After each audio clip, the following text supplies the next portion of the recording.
Hello दोस्तों, कैसे हैं आप सभी लोग। स्वागत है आप सभी का हमारे यूट्यूब चैनल में। कर्मचारियों, पेंशनर्स और फैमिली पेंशनर्स के लिए मैं कई सारे बड़े अपडेट्स लेकर आया हूँ, जिसका डायरेक्टली कहीं ना कहीं असर आपकी इस मंथ की पेंशन, सैलरी और फैमिली पेंशन पर पड़ने वाला है। पहली बड़ी खबर है, जैसा कि आप सभी को पता है कि अब अक्टूबर मंथ की pension as well as family pension और कर्मचारियों की सैलरी क्रेडिट हो चुकी है। तो ऐसे में सबसे बड़ा क्वेश्चन पेंशनर्स और फैमिली पेंशनर्स के लिए है कि क्या 53% के हिसाब से महंगाई भत्ते और महंगाई राहत में बढ़ोतरी के साथ आपकी पेंशन आई है। मोस्टली पेंशनर्स का कहना है नहीं आई है, साथ ही साथ जो एरियर्स था वो भी नहीं आया है। तो उसके चलते बहुत सारे पेंशनर्स पैनिक हो रहे हैं। आपको बता दूं, घबराने की जरूरत नहीं है। मैं आपको डिटेल में बताऊंगा कि आपको 4 मंथ का एरियर्स कब मिलेगा, साथ ही साथ आपका जो बढ़ा हुआ महंगाई भत्ता और महंगाई राहत कब तक आपके खातों में आएगा, उसकी भी हम डिटेल में जानकारी लेंगे।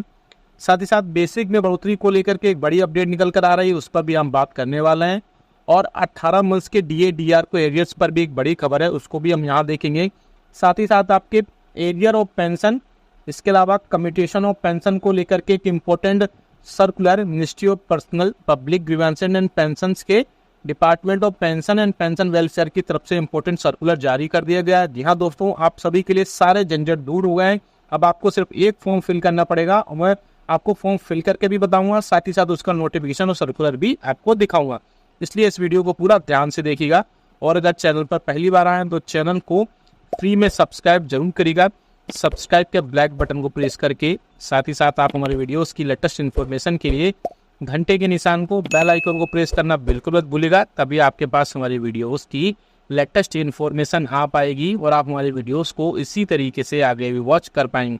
इसके अलावा आप हमारे चैनल को मात्र 29 रुपये दे करके ज्वाइन भी कर सकते हैं, जिससे आपकी जो भी आपकी पेंशनरी बेनिफिट से रिलेटेड जो भी समस्या है उसको 15 मिनट के अंदर सॉल्व कर दिया जाएगा। बहुत सारे पेंशनर्स हैं, मोस्टली पेंशनर्स आप ज्वाइन कर रहे हैं धीरे धीरे, तो आप भी 29 रुपये दे करके ज्वाइन कर सकते हैं और आपकी जो भी समस्या है उसको दूर कर सकते हैं। पहली बड़ी खबर की तरफ आपको लेके चलते हैं। पेंशनर्स के कमेंट्स आ रहे हैं, बहुत ज़्यादा मैसेज आ रहे हैं मुझे कि उनकी पेंशन तो आ चुकी है, लेकिन बढ़ा हुआ महंगाई भत्ता और महंगाई राहत, यानी कि आपका जो 53% महंगाई भत्ता और महंगाई राहत वो आपके खातों में नहीं आया है।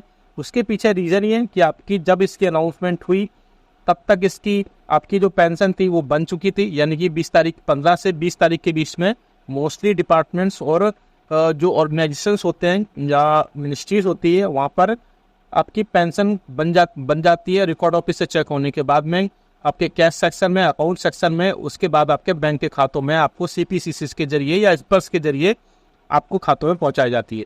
लेकिन जब DR की अनाउंसमेंट हुई तो उसके बाद में वहां पर आपकी महंगाई भत्ता और महंगाई राहत की सैलरी के ऐड नहीं कर पाए और आपकी सैलरी बन चुकी थी।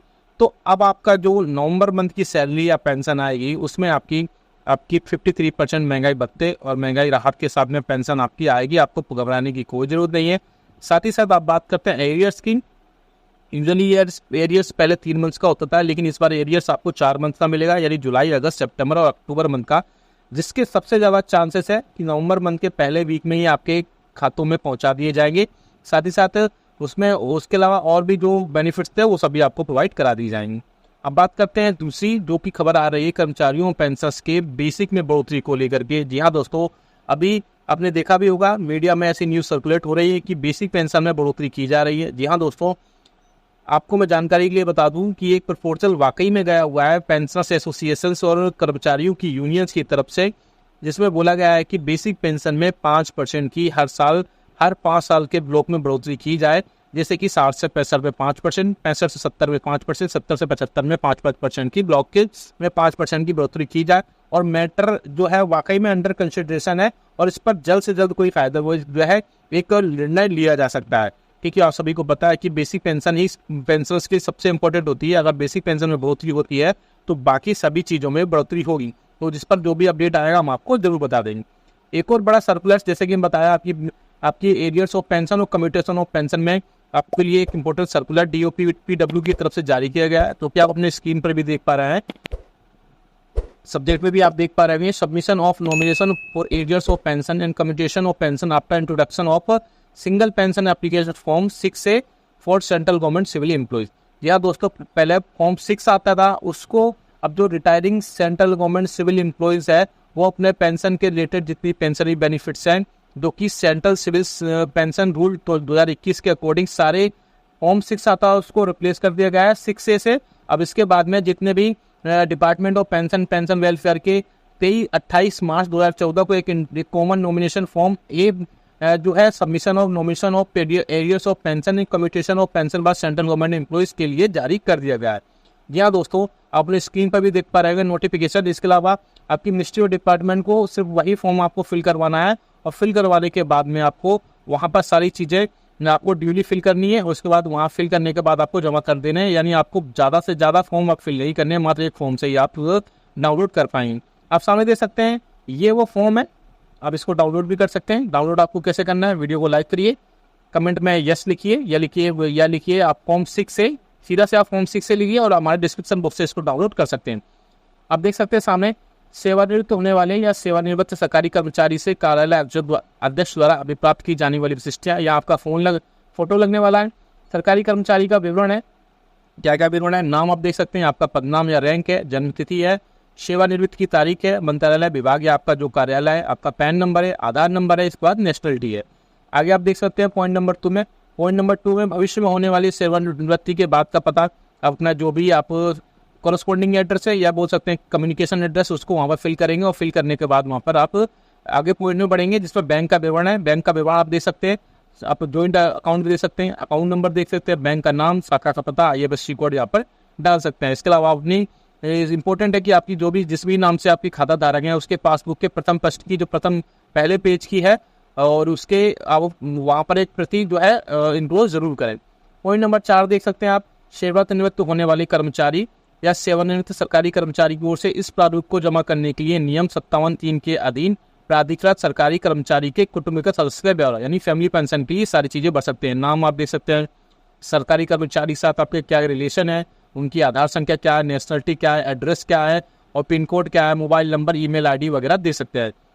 इसके अलावा आप अपनी पेंशन में कितने % तक आप वहाँ पर कमिट करना चाह रहे हैं ये भी हैं, इसमें आप फिल कर सकते हैं और आप इससे डिटेल्स है फिल भी कर सकते हैं। साथ ही साथ जो डिक्लेरेशन है वो आपको यहाँ पर देख सकते हैं फैमिली पेंशन के लिए, और डिक्लेरेशन करने के बाद में ये सारी चीज़ें वहाँ पर फिल कर सकते हैं। इसके अलावा और भी कई सारी चीज़ें डिटेल में दी गई हैं, आप इसको डिस्क्रिप्शन बॉक्स में मैं डाल दूंगा, वहाँ से सीधा डाउनलोड कर पाएंगे।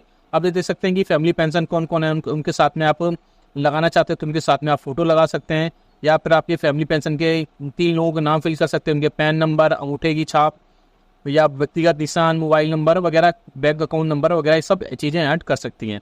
ये एक इंपॉर्टेंट है और इसके अलावा और भी कई सारी चीज़ें आप डिटेल में इसको पढ़ पाएंगे। आप डिस्क्रिप्शन बॉक्स से इसको डाउनलोड कर लीजिएगा और इस फॉर्म को फिल करने में आपको अगर कोई दिक्कत हो रही है तो आप हमें जरूर बताएगा, हम आपको वहाँ पर हेल्प कर देंगे।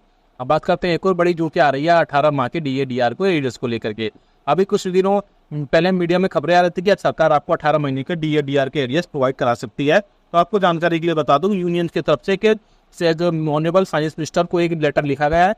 बहुत सारे लेटर इससे पहले भी लिखे गए थे लेकिन उनमें साफ मनाही कर दी गई थी कि आपको 18 माह के DA और DR का एरियर्स प्रोवाइड नहीं कराया जाएगा। अब जो है फिर से खबर आ रही है कि जल्द से जल्द कैबिनेट बैठक होने वाली है जिसमें कर्मचारियों, पेंशन और फैमिली पेंशन के 18 मंथ्स के DA/DR का एरियर्स आपको दिलाया जा सकता है। हालांकि मैं अपने पर्सनल लेवल में बोलूँ कि गवर्नमेंट पहले ही मना कर चुकी है, तो बहुत कम चांसेस है कि सरकार 18 मंथ्स के DA/DR का एरियर्स आपको प्रोवाइड कराए। लेकिन अगर ऐसा होता है तो वाकई में कर्मचारी पेंशन और फैमिली पेंशन के लिए बहुत ज़्यादा राहत की खबर होगी और आप सभी के लिए इसमें लाखों रुपए का एरियर्स बन सकता है। वीडियो अच्छा लगा तो लाइक करिएगा, शेयर सभी के साथ करिएगा। ऐसे न्यूज़ इन्फॉर्मेशन अपडेट्स के लिए हमारे चैनल को भी फ्री में सब्सक्राइब कर लेगा। मिलते हैं आपको नेक्स्ट वीडियो में।